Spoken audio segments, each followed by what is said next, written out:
देखिए भाई, आज अपन स्टार्ट करने जा रहे हैं। बेटा बाहर निकाल दूंगा, दोबारा बुलाऊंगा नहीं। कहाँ है कॉपी तेरी?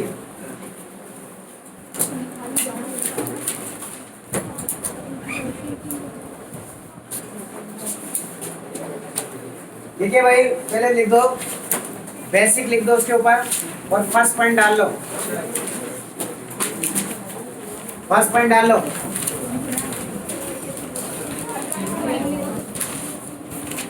फर्स्ट पॉइंट लिख लें। देखिए, हमने यहाँ एक शब्द लिखा, नंबर 1 कार्बनिक रसायन। ये हम पढ़ने जा रहे हैं। अभी तक अपन पढ़ रहे थे अकार्बनिक रसायन, जिसमें कार्बन नहीं था, बाकी सब कुछ थे। यहाँ कार्बनिक रसायन यानी कि रसायन विज्ञान की वो शाखा जिसके अंतर्गत कार्बन और उससे बनने वाले सभी यौगिकों का अध्ययन किया जाता है। क्या कहलाती है? कार्बनिक रसायन। लेकिन सबसे बड़ी चीज हम ये भूल जाते हैं कि इस कार्बनिक रसायन के कार्बनिक यौगिकों के साथ साथ इसमें हाइड्रोजन, ऑक्सीजन, नाइट्रोजन, सल्फर और हेलोजन यानी कि क्लोरीन, ब्रोमीन और आयोडीन के परमाणु भी इनके अंदर उपस्थित होते हैं। सबसे पहले तो हमें ये सीखना होगा कि carbon, hydrogen, oxygen, nitrogen, sulphur और हेलोजन परमाणु क्या है, इनकी वैलेंसी क्या होती है, किस प्रकार से बंध का निर्माण करते हैं और किस प्रकार से ये किसी भी अणु या यौगिक का संरचनात्मक सूत्र का निर्माण करेंगे। ये सारी चीजें अगर हमें मालूम है तो ही अपन कुछ कर पाएंगे, अन्यथा अपन कुछ भी नहीं कर सकते ऑर्गेनिक केमिस्ट्री में। तो जब तक ये सारी चीजें हमें मालूमात नहीं होगी, क्योंकि होता क्या है आपके साथ, कभी कार्बन एकल से जुड़ जाता है, कभी डबल से, कभी ट्रिपल से, कभी नाइट्रोजन एकल से, कभी डबल से, कभी एक सिंगल और एक डबल से, कभी ऑक्सीजन डबल से, कभी सिंगल से जुड़ता है। क्यों जुड़ता है, आज तक अपने को इसकी कहानी समझ में ना आई। सुनना ध्यान से। सबसे पहला फर्स्ट में लिखो कार्बनिक रसायन। देखो, रसायन विज्ञान की वो शाखा कार्बनिक रसायन, रसायन विज्ञान की वो शाखा सबको लिखना है।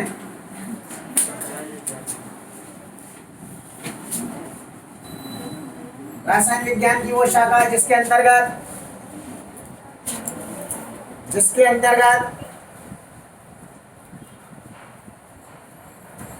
कोई पीडीएफ नहीं भेजी जाएगी, ध्यान रखना। रसायन विज्ञान की वो शाखा जिसके अंतर्गत कार्बन और उससे बनने वाले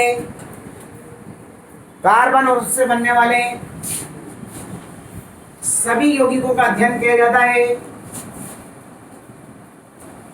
कार्बन और उससे बनने वाले सभी यौगिकों का अध्ययन किया जाता है।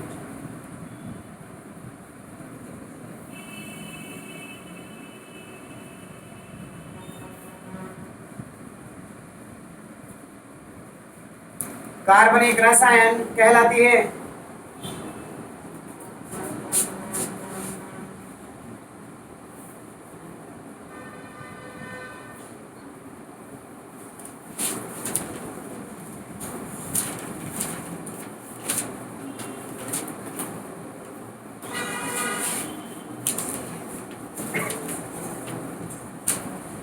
देखिए, कुछ यौगिक लिख लें आप। मैं बता रहा हूँ, ये ना नाम मालूम है हमें, ना इनका काम मालूम है क्या चीजें हैं, लेकिन अभी एज इट इज ऐसे कैसे लिख दीजिए ताकि ये कार्बनिक यौगिकों की चर्चा जब अपने 8 पॉइंट पूरे हो जाएंगे तो अपने आप समझ में आएगी।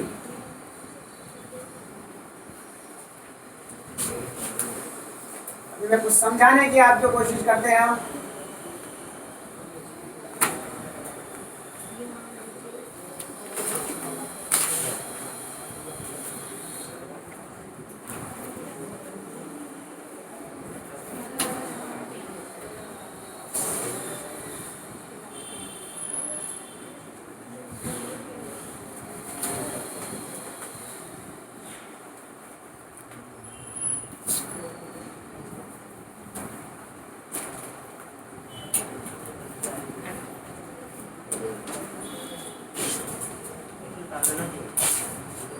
सब हाँ आधे आधे तारे इसी बातें भी बता दे मुझे।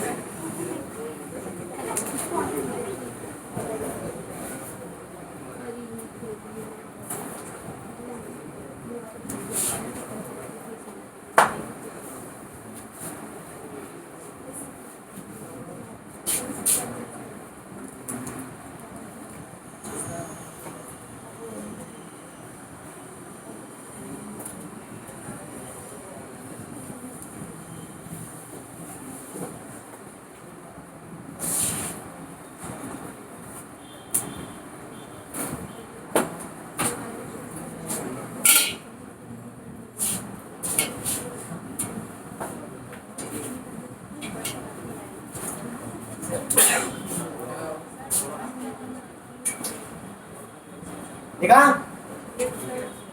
इन सब यौगिकों में आप देख रहे हैं कि कार्बन परमाणु के अतिरिक्त किसी में हाइड्रोजन मौजूद है। देखो इसमें कार्बन और हाइड्रोजन मौजूद है,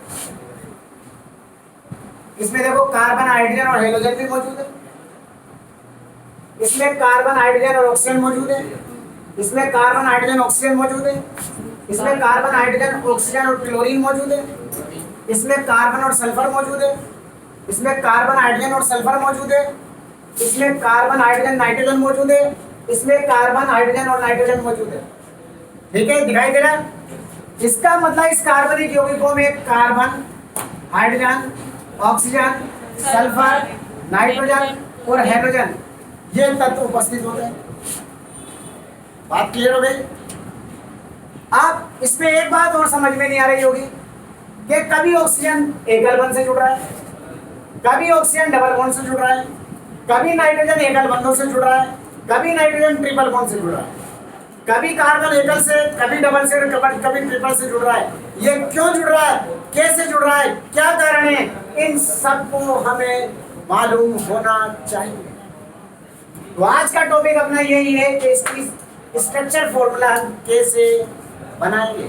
तो सबसे पहली बात बता दी अपन ने, कार्बनिक रसायन किसे कहते हैं? रसायन विज्ञान की वो शाखा जिसके अंतर्गत कार्बन और उससे बनने वाले सभी यौगिकों का अध्ययन किया जाता है। क्या कहलाती है ये? कार्बनिक रसायन कहलाती है। क्लियर?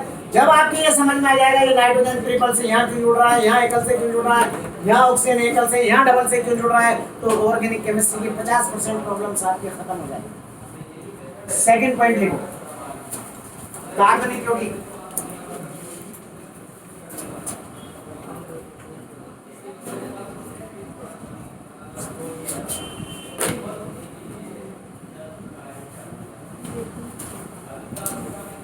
अब यहां अपन परिभाषा देते हैं ऐसे यौगिक जो कार्बन परमाणु से मिलकर बने होते हैं। तो कार्बन परमाणु से मिलकर बने का मतलब ये नहीं है केवल कार्बन ही होता है, इसके अतिरिक्त ये तत्व भी इसके अंदर शामिल होते हैं। देख लिया आपने पूरे इसके अंदर? देखो कार्बनिक यौगिक ऐसे यौगिक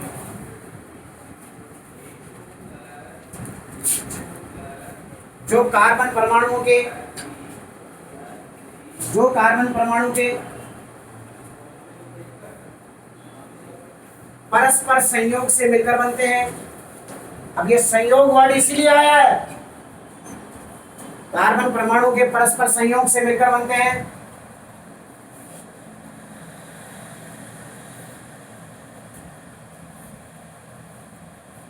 कार्बनिक यौगिक कहलाते हैं।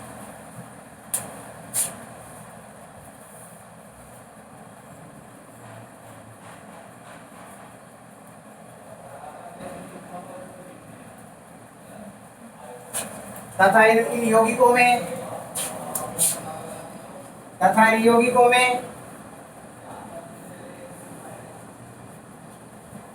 कार्बन परमाणु के अतिरिक्त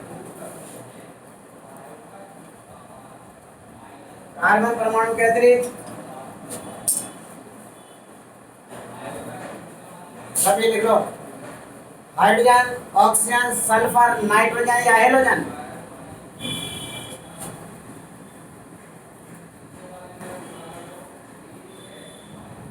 के परमाणु भी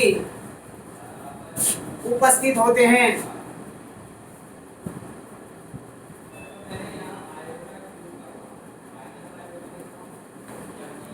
समझ में आ गई सबके बात?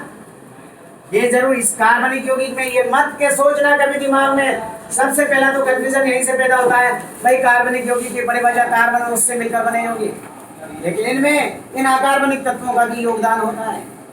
ठीक है, थर्ड पॉइंट डालें। अब हम इसमें तीसरा पॉइंट हमें समझना है,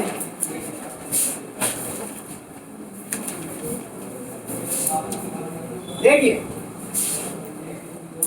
तीसरे में लिखो कार्बन परमाणु।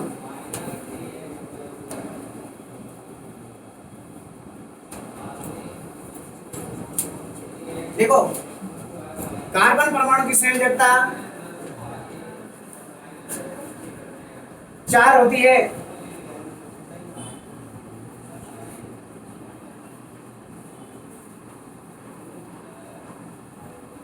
क्योंकि इसकी उत्तेजित अवस्था में चार अयुग्मित इलेक्ट्रॉन उपस्थित होते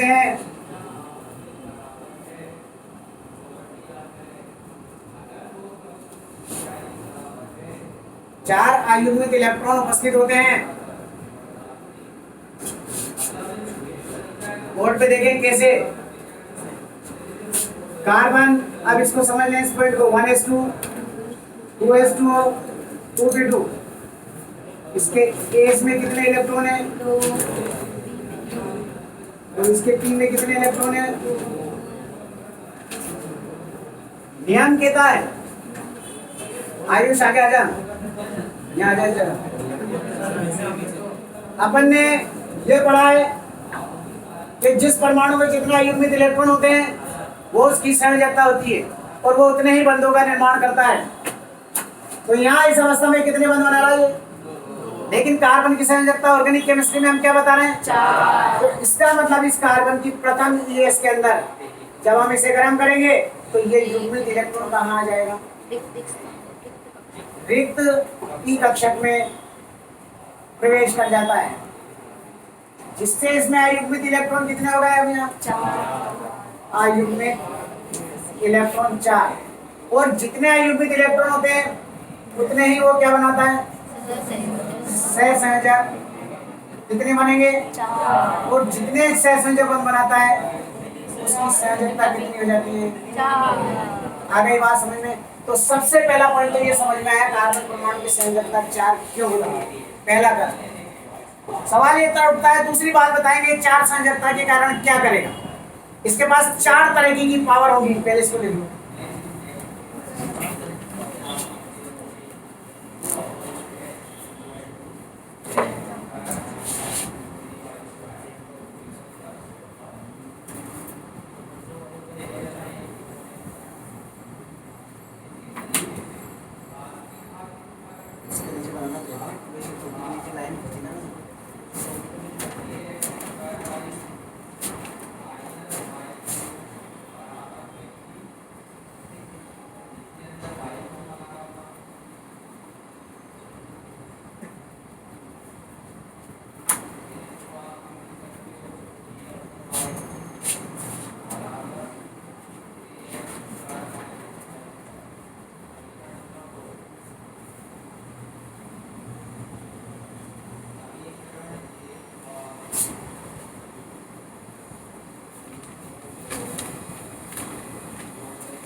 ये बात समझ में आ गई?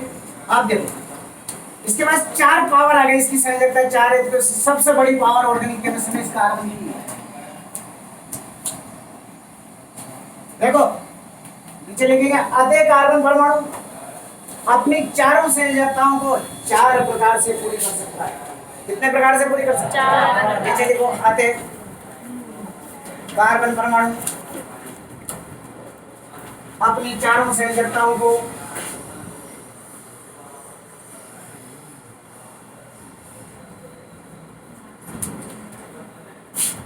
4 प्रकार से पूरी कर सकता है। 4 प्रकार से पूरी कर सकता है।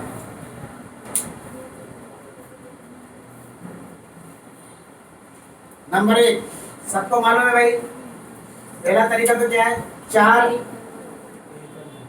अलग अलग एकल बंध द्वारा जुड़कर। इसका मतलब समझे, बोर्ड पे देखें पहले। 4 अलग अलग यानी कि ये 1 2 3 4। अब ये किससे जुड़ेगा? यानी कि इसके पास पावर है, ये किसी भी 4 ऐसे परमाणु या समूह जिनकी संयोजकता 1 हो उनसे जुड़कर अपनी वैलेंसी को पूरी 4 कर सकता है। जैसे देखो हाइड्रोजन की 1 होती है तो आपने ऑर्गेनिक केमिस्ट्री में इस तरह से देखा होगा, हाइड्रोजन की 1 को एकल बंध से जोड़ दिया। कोई सा भी एक्स यानी कि हेलोजन की संयोजकता कितनी होती है?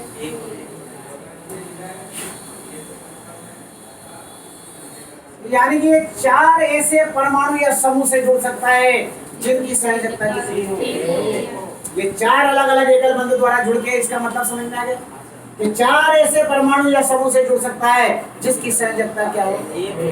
लिखो नंबर 1, 4 अलग अलग बंधु द्वारा जुड़कर, 4 अलग अलग एकल बंधु द्वारा जुड़कर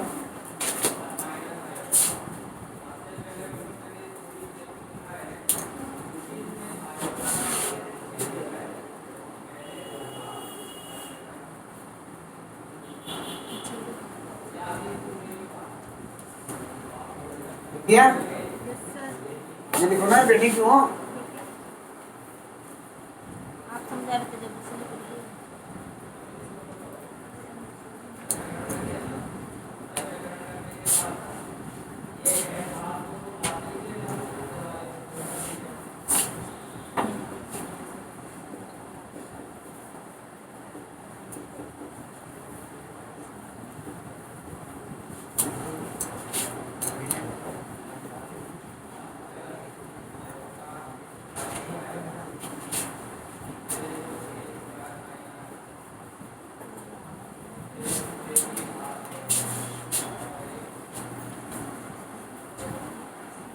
मतलब इसकी पावर है, ध्यान रखना, कार्बन की पावर वर्ड का यूज कर रहे हैं अपन, जो पूरी ऑर्गेनिक केमिस्ट्री में चलेगी।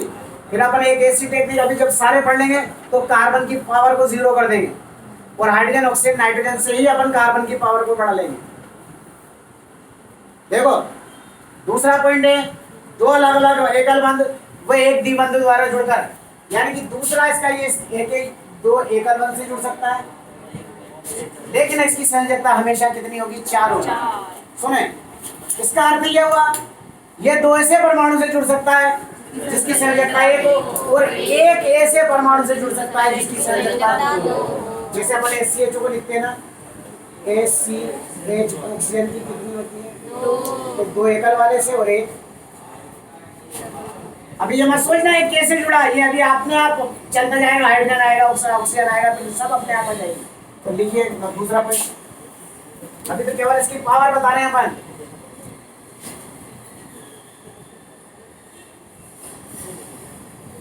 मनोज कहाँ था इतने दिन से? कब आया? मुझे पता नहीं था बेटा क्लासेस चले हैं। क्या बात, तुम जैसे अच्छे लोगों का यह हाल है, क्या बताया? अब इसे अच्छा कहें अपन बुरा कहें बता?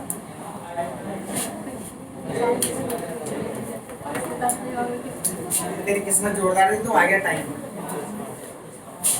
हो गए। नंबर 3, 2 अलग अलग द्विबंध द्वारा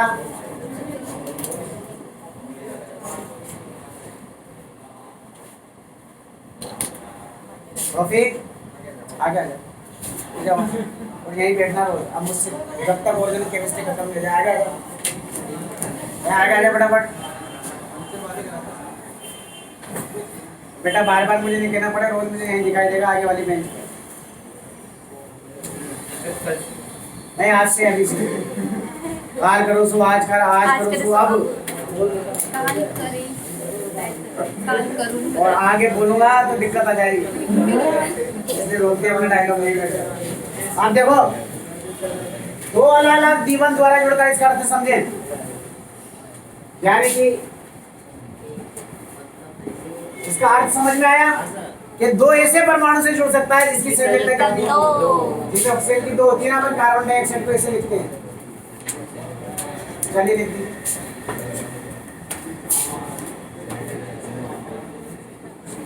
कार्बन डाइऑक्साइड सल्फर की भी 2 होती है।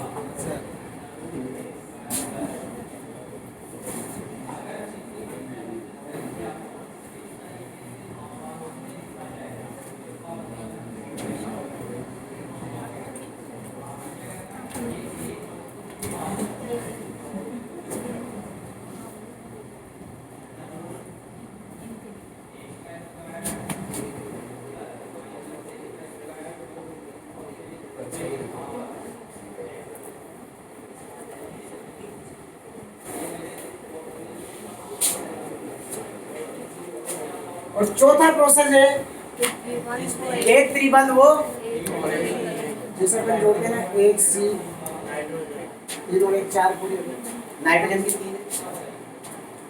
तो अपन ने पहला पॉइंट पढ़ा ऑर्गेनिक केमिस्ट्री में यूज होने वाला एलिमेंट कार्बन।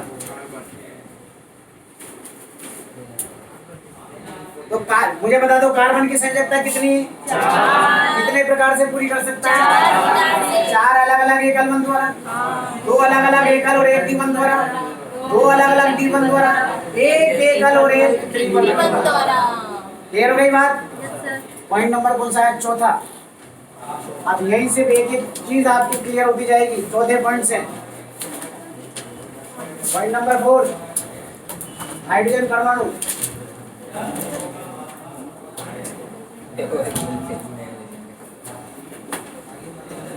आज पहला दिन है ऑर्गेनिक का। हाइड्रोजन परमाणु देखो, हाइड्रोजन परमाणु की संयोजकता एक होती है।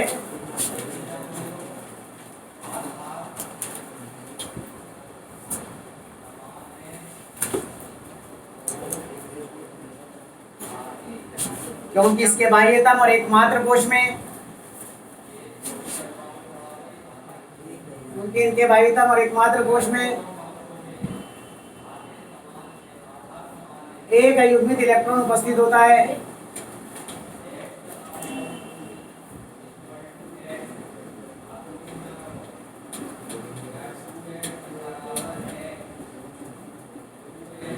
एक इलेक्ट्रॉन उपस्थित होता है बाह्यतम और एकमात्र कोश में, एक इलेक्ट्रॉन उपस्थित होता है।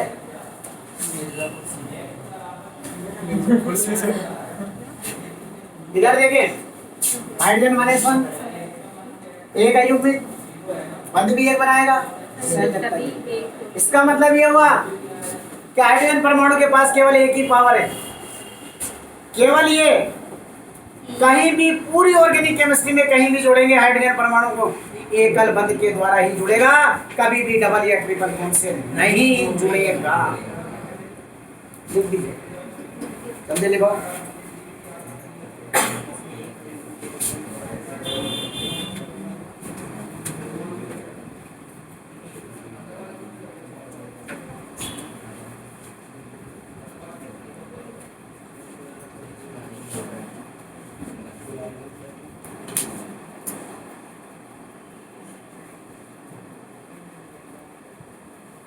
ठीक है, जैसे देखो आते हैं हाइड्रोजन परमाणु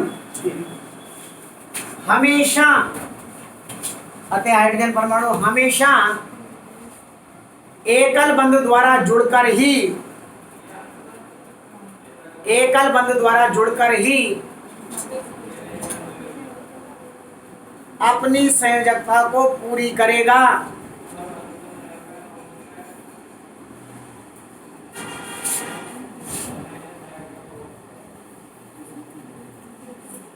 देखिए, जैसे CH4 है ना, मैंने लिख दिया C। कितने हाइड्रोजन है? 4। और हाइड्रोजन की संयोजकता कितनी है? चारों को कौन से बंध से जोड़ दो?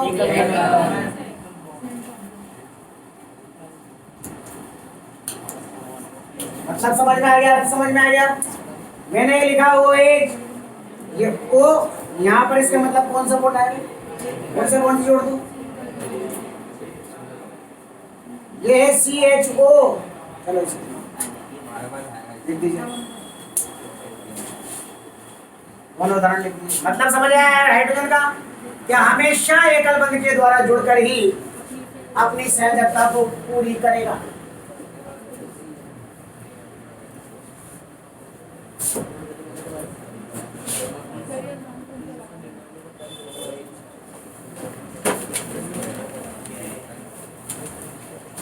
ऑक्सीजन परमाणु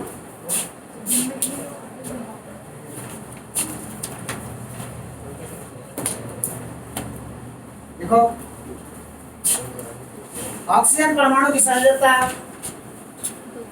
2 होती है।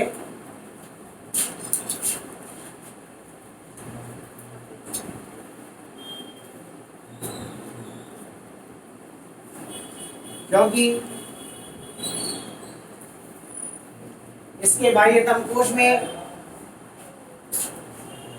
दो अयुग्मित इलेक्ट्रॉन उपस्थित होते हैं। दो आयु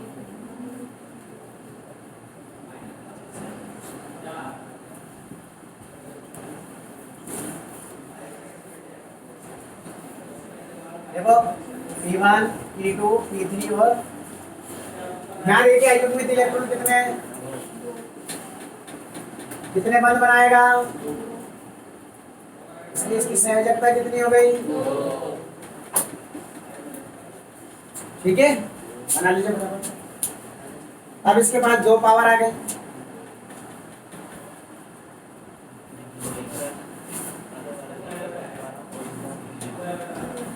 कितनी पावर आ गई इसके पास?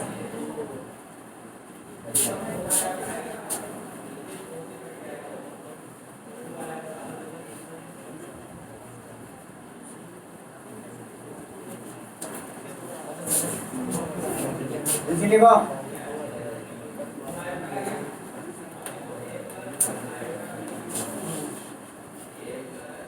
आते ही अपनी दोनों संयोजकताओं को दो प्रकार से पूरी कर सकता है।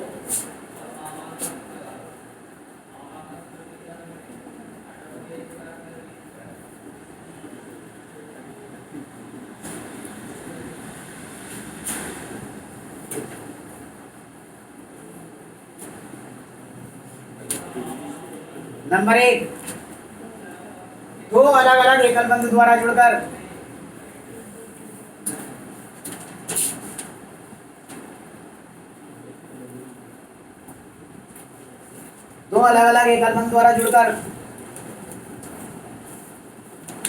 इसे बनाने पे समझे, बोर्ड पे देखें ऐसे कब जुड़ेगा? जब भी ऑक्सीजन परमाणु दो परमाणु के बीच में होगा, ये ध्यान रखना है, तो दो अलग अलग एकल बंध द्वारा जुड़कर ही अपनी संयोजकता को पूरी करेगा। समझ में आ गई बात? जैसे बीच में होना चाहिए CH3O, अपन कार्बन पढ़ चुके, हाइड्रोजन पढ़ चुके, ऑक्सीजन पढ़ चुके, तो देखो पहले क्या बनाऊं? कितने हाइड्रोजन है, कौन से बॉन्ड से जोड़ दूं? फिर क्या रहा है? वही 4। फिर क्या रहा है? वही 2। फिर कितने हाइड्रोजन? तो देखो बीच में जुड़ा, तो दो अलग अलग एकल बंध द्वारा जुड़कर अपनी संयोजकता को क्या किया? पूरी किया। इसे देखिए, ये लिखा मैंने, क्या बोलोगे? पहले C हाइड्रोजन की एक, तीनों को कौन से बॉन्ड से जोड़ दोगे? फिर बॉन्ड क्या आया? फिर हाइड्रोजन की वैलेंसी। समझ में आ गई? भगवान रतन था, इधर आ गई। चलो लिखो जल्दी से, आ गई तो इससे भी पूछो, इससे पूछो। आगे से पहले आ गई थी 1 साल। सही है सर।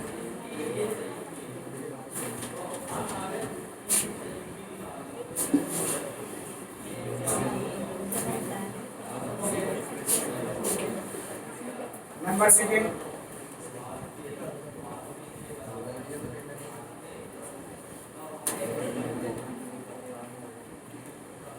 देखो पहला तरीका तो ये हो गया।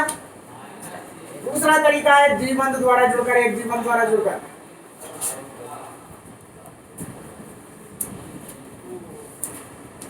देखो इसे फटाफट आप सुने साहब, द्विबंध द्वारा कब जुड़ेगा? जब भी ऑक्सीजन परमाणु किनारे पर हो या दो ऑक्सीजन परमाणु एक साथ हो, तो पहला डबल से, या ऑक्सीजन के साथ कोई भी अकार्बनिक तत्व, जितने अपन ने पढ़े, जैसे हेलोजन ही आएगा मुश्किल से, ठीक है, और तो कोई नहीं, और सल्फर आएगा, तो हमेशा पहला ऑक्सीजन किससे जुड़ेगा? डबल बॉन्ड से जुड़ेगा। जैसे देखो जैसे मान लीजिए ये मैंने लिखा SCHO, बोर्ड पे ध्यान बनाए रखें। पहले क्या लिख दूं? H। संयोजकता कितनी है इसकी? कौन सा बॉन्ड लगा दूं? फिर क्या आ गया? फिर हाइड्रोजन की संयोजकता हो गया। अब ऑक्सीजन किनारे पर आ गया, तो कौन से बॉन्ड से जुड़ेगा? पहली स्थिति क्लियर हुई। दूसरी देखो, जैसे HCOOH, दो O साथ साथ है। पहले क्या लिखूं? फिर कौन सा बॉन्ड लगाऊं? फिर क्या लिखूं? दो O साथ साथ है तो पहला O, फिर बॉन्ड, फिर हाइड्रोजन की। आ गई बात समझ? ये लिखा मैंने एक COCl, ध्यान से देखिएगा, O के साथ Cl। बोलो पहले क्या लिखूं? फिर पहला O और Cl की। समझ में आ गई बात? इस बात को ध्यान रखना, ऑक्सीजन जब भी किनारे पर जुड़ेगा हमेशा कौन से जुड़ेगा?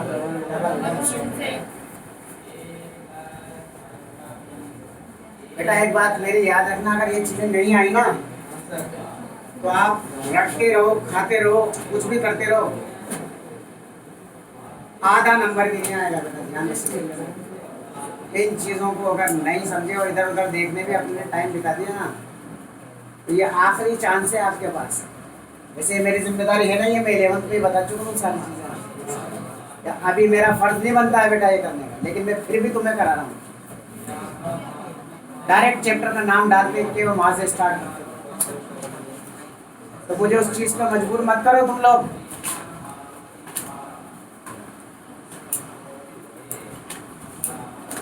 ये लिख दिया, ये पॉइंट भी समझ में आ गया। ये ऑक्सीजन परमाणु पूरा हुआ, इसके साथ ही ले लो छठा सल्फर।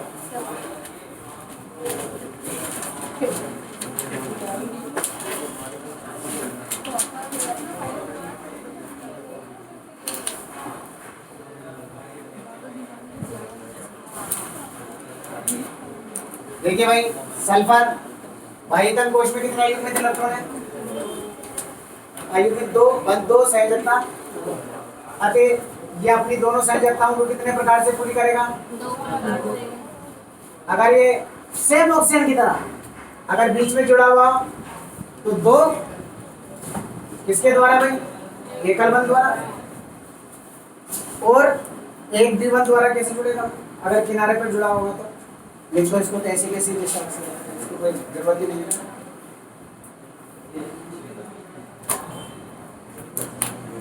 सल्फर को तो डायरेक्ट लिख दो, वही ऑप्शन वाला। इसके बाद आता है नाइट्रोजन।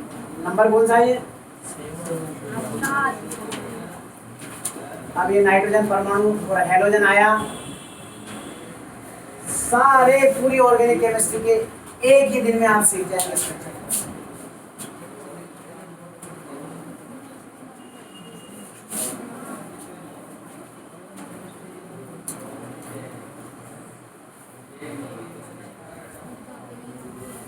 नाइट्रोजन परमाणु को तो टाइम बचानी है अपने पास।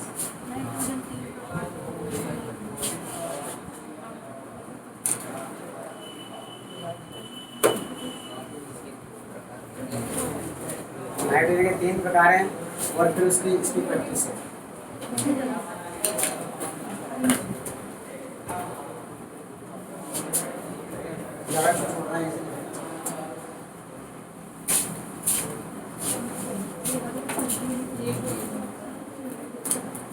अरे सब बच्चों को यहाँ तक की बात समझ में आ गई? कल इसकी आगे की बात भी समझ में